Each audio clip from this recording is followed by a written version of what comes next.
श्री शिवाय नमस्तु।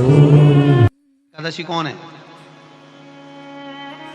कहां से प्रगटी है? माया? नहीं, एकादशी है कौन? क्यों इसकी इतनी प्रधानता है, क्यों इसकी पुण्यता है? एकांत में रखा हुआ शिवलिंग, एकांत में रखे हुए शिव जी की पूजन तीन चीजें देती है। पहला, हमारी उम्र बढ़ाती है। दूसरा, बड़ी बीमारी शरीर में एकांत का शिवलिंग कभी नहीं आने देता। और तीसरा, हमारे जीवन में कभी वैभव की, सत्ता की और लक्ष्मी की कमी नहीं आने देता। ये एकांतेश्वर। ऐसा क्या है एकादशी में जो इसकी पुण्यता मानी जाए? कौन है ये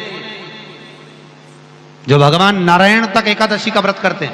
सुभद्रा जी को भगवान जगन्नाथ ने, जगदीश ने एकादशी का व्रत कराया था। बद्रीनारायण भगवान को माता लक्ष्मी ने एकादशी का व्रत कराया था। क्यों? चंद्रायण एकादशी व्रत की माता। एकादशी है कौन? तो कहा जिसको व्रत करने पर भगवान नारायण भी जिसका व्रत करते हो, भगवान माता लक्ष्मी जिसका व्रत करती हो, वो एकादशी है कौन? तो शास्त्र वर्णन करता है महाराज। स्कंद पुराण का सुंदर चातुर्मास्य खंड के अंतर्गत वर्णन आया है महाराज। एक बार भगवान विष्णु आनंद में विराजमान थे। पद्मावती और माता लक्ष्मी दोनों उनके पास में विराजी हुई थी महाराज, दोनों बैठी। भगवान लक्ष्मी और पद्मावती दोनों बैठी, एक सिर के पास, एक चरण के पास। कुछ समय बाद वहीं पर ब्रह्मदेव का आगमन हुआ और ब्रह्मा जी आगमन पाकर भगवान नारायण पद्मावती से लगकर उठे और उठकर लक्ष्मी की ओर झुके। झुकने पर इन तीनों के समागम से भगवान नारायण के हृदय चित्त से एक कन्या प्रकट हो गई। उस कन्या का नाम एका था। क्या नाम था? एका। अब 10 उसके गुण इतने प्रबल थे, वो 10 गुण उसके बड़े प्रबल थे कि वो एका जिसको निहारती थी उसको संपदावान बना देती थी। जिसको देख लेती थी उसके जीवन में वो आनंद की अनुभूतियां करा देती थी। एका जिस मार्ग से जाती थी उस मार्ग के द्वार खोल देती थी। एका का पुण्य इतना पुण्य। पद्मावती और लक्ष्मी ने कहा महाराज ये बेटी आपके द्वारा निर्मित हुई है, इसका कन्यादान करना चाहिए। हमारे यहाँ हिंदू धर्म में रीति है, जिस दिन कन्यादान करा जाता है उस दिन व्रत रखा जाता है। अब आजकल रखते कि नहीं रखते मालूम नहीं, और कन्यादान करते समय व्रत रखा जाता है।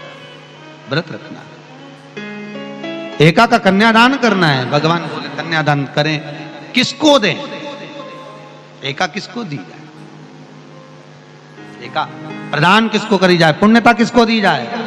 भगवान नारायण ने उसी समय लक्ष्मी और पद्मा से पूछा, तुम बताओ। पद्मा लक्ष्मी दोनों एका से पूछी, एका बताओ इसका पुण्य, हम आपका हस्त कमल आपको प्रदान किसको करें, हम किसको दें? एका कहती है पिताजी, भगवान से कहती है नाथ कृपा करिएगा मेरे को, अगर प्रदान करना चाहती हो, अगर मुझे देना चाहते हो तो एक काम करो। यदि आप देना चाहते हो तो भगवान एक काम, माता ने कहा कि पिताजी अगर कुछ देना चाहते हो तो ऐसी कृपा करो, संसार के मनुष्य अगर मृत्यु लोक में आकर के अंदर 2 एकादशी का भी पुण्य भाग अगर ग्रहण करते हैं तो ये एका उनकी होती है और वैकुंठ का राह खोल देती है।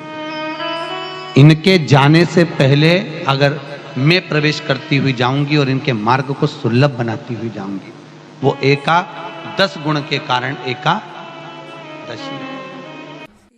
व्रत का सबसे पहला नियम, एकादशी व्रत का सबसे पहला नियम है कि आप जिस दिन व्रत करो उसके एक दिन पहले भक्ति का संचार इस हृदय में करो। भक्ति का संचार इस हृदय में कर लीजिए। जिस दिन आप व्रत करो, जैसे एकादशी का व्रत कर रहे हो तो दशमी के दिन शाम का समय जब आवे, रात्रि जब होने लगे, शाम का समय आवे, और रात्रि का आप जब भोजन ग्रहण करो तो उस भोजन में कोई ऐसा पदार्थ ग्रहण मत करिए जिस पदार्थ के कारण आपकी एकादशी बिगड़ जाए। एकादशी का दूसरा नियम बहुत ध्यान से सुनिएगा। जिस दिन आपकी एकादशी का व्रत हो उस दिन प्रयास करिएगा कि अपने हाथ से किसी भी वृक्ष की कोई पत्ती टूट, अपने हाथ से किसी भी वृक्ष की, पौधे की, किसी भी वृक्ष की पत्ती अपने हाथ से ना टूटे। बहुत ध्यान दीजिएगा महाराज।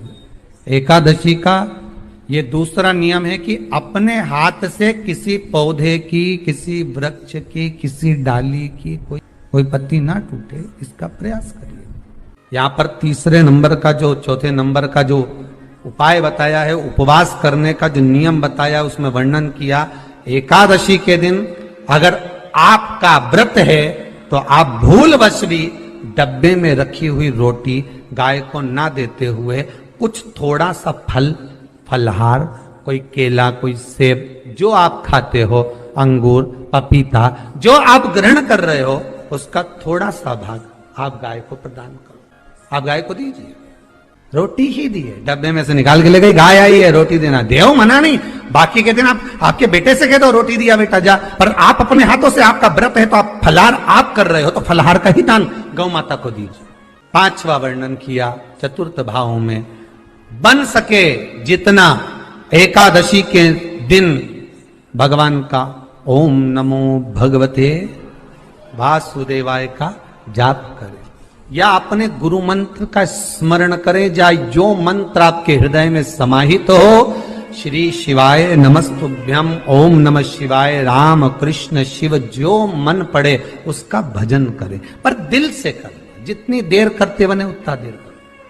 माला पकड़ने की भी जरूरत नहीं कि माला पकड़ के बैठता हूं तो घटकी जिब्या से जप लो नहीं, जी वही उतना में ही पूरा हो जाए, वही बहुत। महाराज पांचवा नियम कहा, जिस दिन आपका व्रत रहे किसी निंदक से बात ना करें। निंदक जानते हो, भाई दूज के दिन, दिवाली की जो भाई दूज होती है ना, होली दिवाली की जो दूज होती है, उनमें ऐसा गोबर का भाई दूज बनाते हैं और पास में एक चुगलखोर भी बना है, और चुगलखोर के ऊपर ऐसा भाटा धर दे, एक पत्थर। अब तुम्हारे उधर रखे कि नहीं रखे हमें नहीं मालूम रहे हो, जितने आस्था पे सुन रहे हो, पर हमारे इधर तो ऐसा रहता है, गोबर का भाई बहन बनाए और उसकी पूजन करे, उसके पास में एक गोबर का चुगल चोर भी बनाए, उसके ऊपर बांटा। कथा वर्णन कर रही है, निंदक से बात ना करे। मान लो किसी ने आकर आपको निंदा कर भी दी तो तुरंत सूर्य नारायण भगवान का दर्शन करें और 3 बार उनका दर्शन कर कर नेत्र बंद करें, तब जाकर वो निंदा जो अंदर गई है, अंदर पवित्रता प्रदान करेगी, तब जाकर एकादशी का व्रत लगेगा।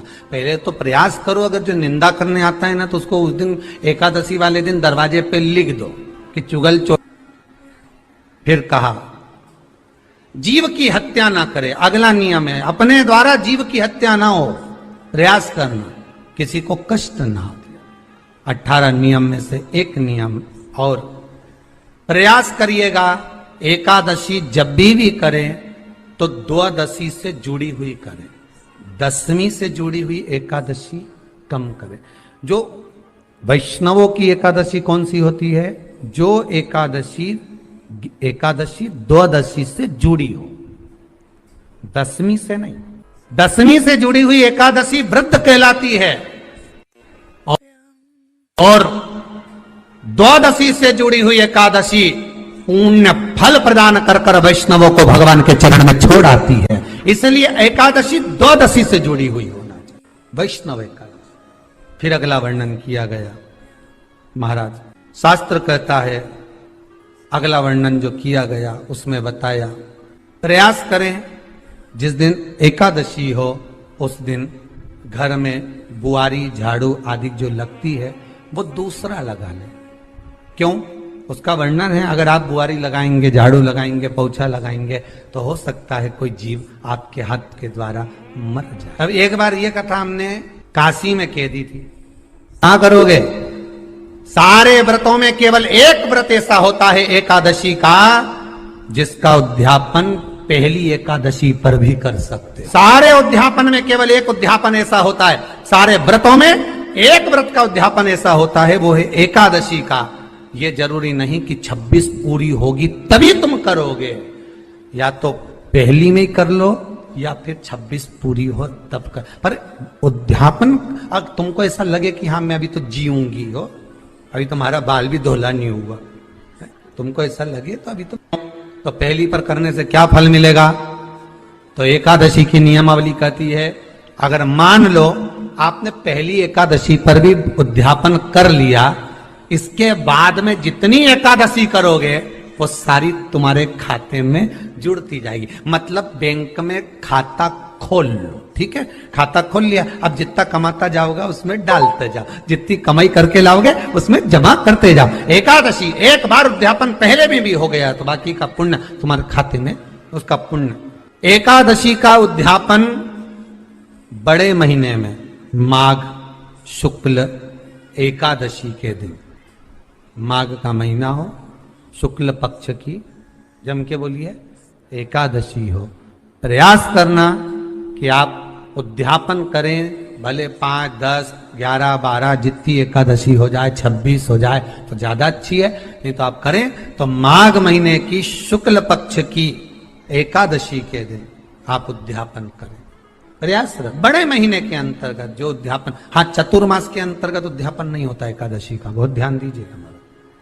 ये जो सावन भादो कुंवर कार्तिक जो 4 महीना होते हैं भगवान के शयन करने के, इसके अंतर्गत एकादशी का उद्यापन नहीं होता, और इसके अंतर्गत उद्यापन करना भी नहीं चाहिए। एकादशी का उद्यापन माघ महीने की शुक्ल पक्ष की एकादशी के दिन आप बहुत प्रेम से आनंद के साथ करिए महाराज।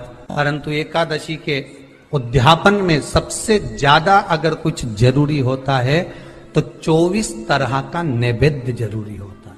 कितने तरह का? 24 तरह का नैवेद्य।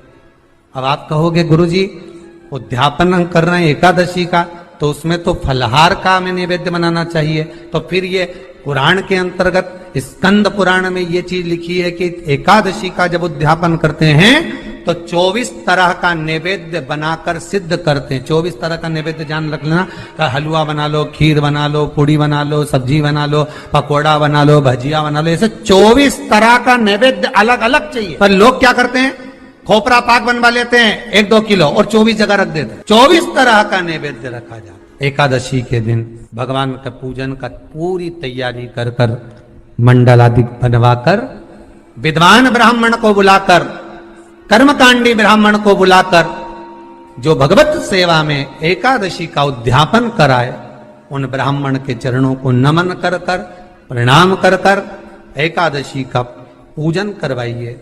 और उस मंडल की पूजन कराकर हवन द्वादशी को कराइए, एकादशी को हवन नहीं। एकादशी के उद्यापन का जो हवन होता है वो द्वादशी को। हम सब बोलिए एक बार जमकर, श्री शिवाय नमस्तुभ्यम।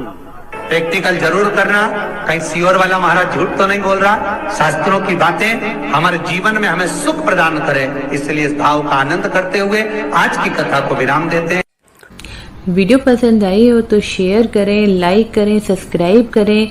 श्री शिवाय नमस्तुभ्यम, हर हर महादेव कमेंट बॉक्स में जरूर लिखें। महादेव आपकी सभी मनोकामनाएं पूर्ण करें। मिलते हैं अगली वीडियो में। श्री राधे।